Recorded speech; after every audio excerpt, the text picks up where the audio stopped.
this shit, bro. I want to go to Australia, bro. I want to go to New Zealand, bro. Save me, uncle, save me, auntie, save me. Kana akari time. I'm gonna kana 12 akari, 12 coconuts.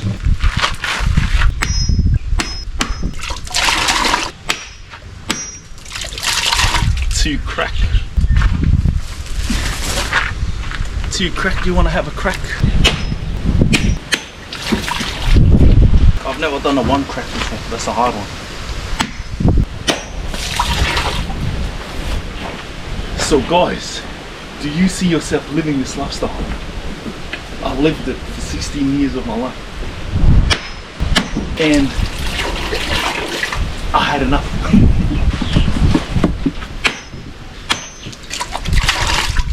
I like the Aussie life. You gotta make money to enjoy that life. That's why I like it.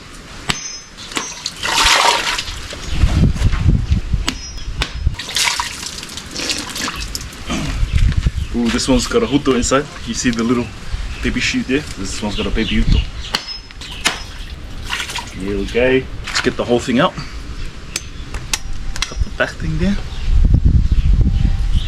Poke. And then, voila.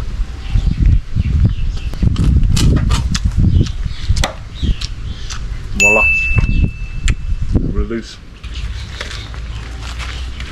I mean, think about it, guys. On an island like this, 250 people. Do you see yourself living in a place like this for the rest of your life? Because I've lived this life for the first 16 years of my life. I know what it's like. And I'd rather live in Australia.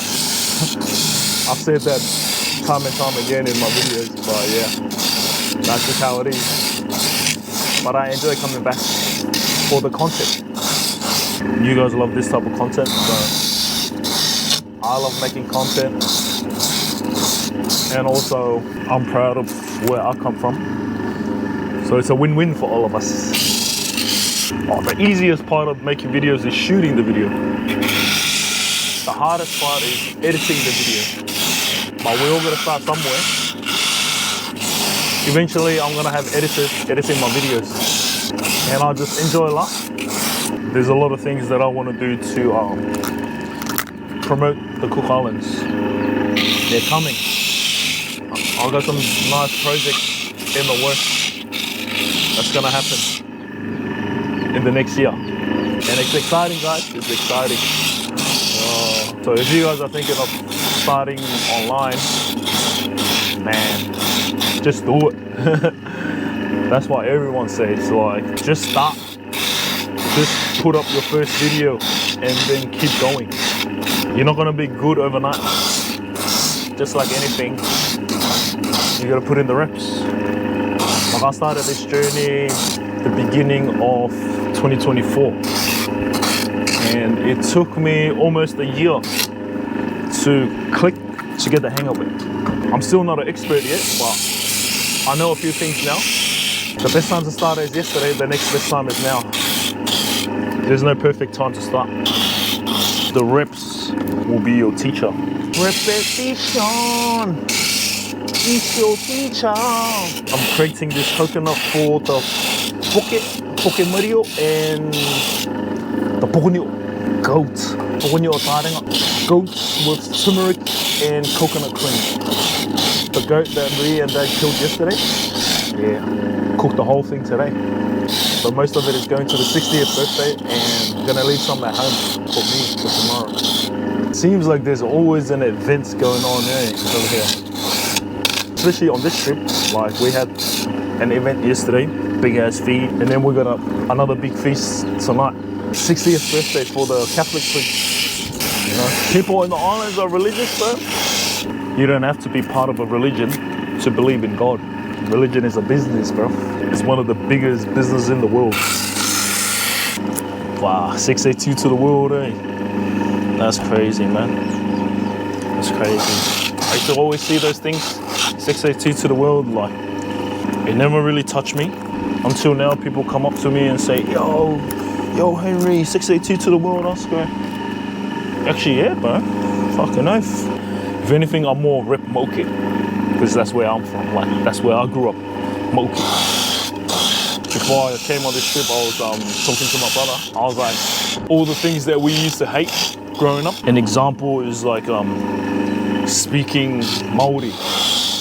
Like growing up with Maori as our first language, Kukala and Maori. I used to think like, fuck, that's a useless language, because that's not gonna help me when I go out there into the big world to get opportunities and stuff. I wish I spoke English as a first language. But now that I got both, and the world have changed, people commenting on my videos saying how they wish that they spoke the language, their parents' mother tongue. That's when I realized, like, fuck, actually, speaking Māori as a first language was fucking valuable. And just other things like doing the island chores. People online admire that shit.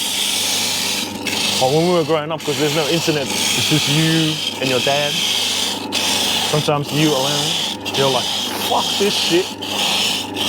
Fuck this shit, bro. I want to go to Australia, bro. I want to go to New Zealand, bro.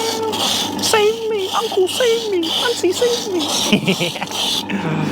But the journey, it's long and brutal. When you're going through it, the tough times, it's hard to see a light at the end of the tunnel.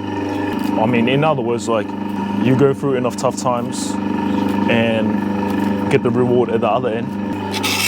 That's when you're not going to question tough times anymore. When there's a tough time, you're going to be like, fucking oath, give it to me.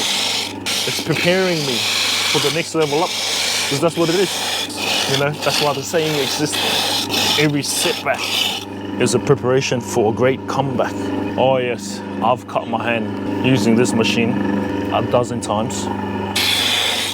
And it's always when you're not paying attention, when you're just doing these ones.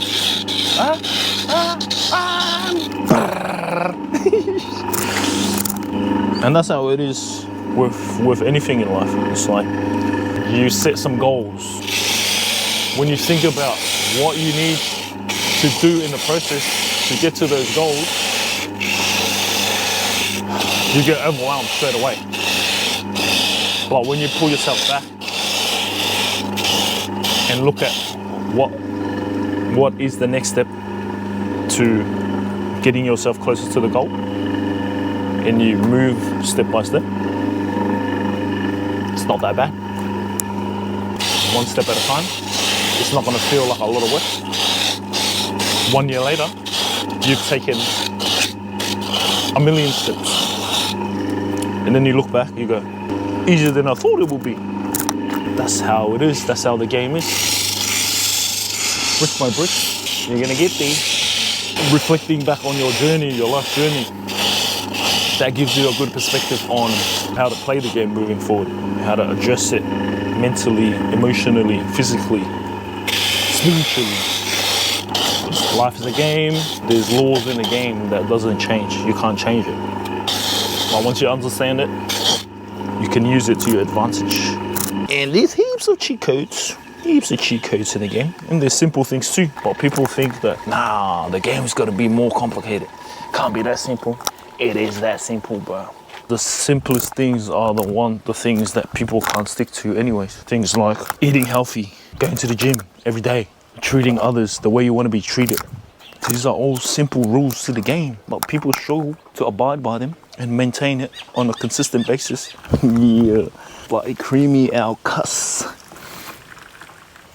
I need to make it. I need to create a pathway for my siblings and these people that I love. Give back to them. I had the opportunity to do that to my youngest brother, Joseph, the one that's opening a barber shop soon. I brought him over to Australia when he was 14. He didn't know what he was doing in life. He was lost. I didn't know what I was doing in life when I was his age too. Crazy thing is, I was still broke at the time. I had money to pay for his airfares. Put Joe on the phone. I asked him, what are you doing after year 10? Are you going to Te Reora or are you staying in Mauke? He's like, fuck, I don't know. Probably just stay in Mauke. Fuck that. I'm not letting you stay there. There's no opportunities there. I'm not going to let you waste your life on that island. I'm bringing you here. So he's like, yeah, sweet. I was still in my early 20s, partying. I was at the peak of my partying back then, working at Coach Kings, you know. Coach Kings at the time was like at the peak of its popularity as well. We were riding that wave to the full, just like me squeezing the juice out of this thing.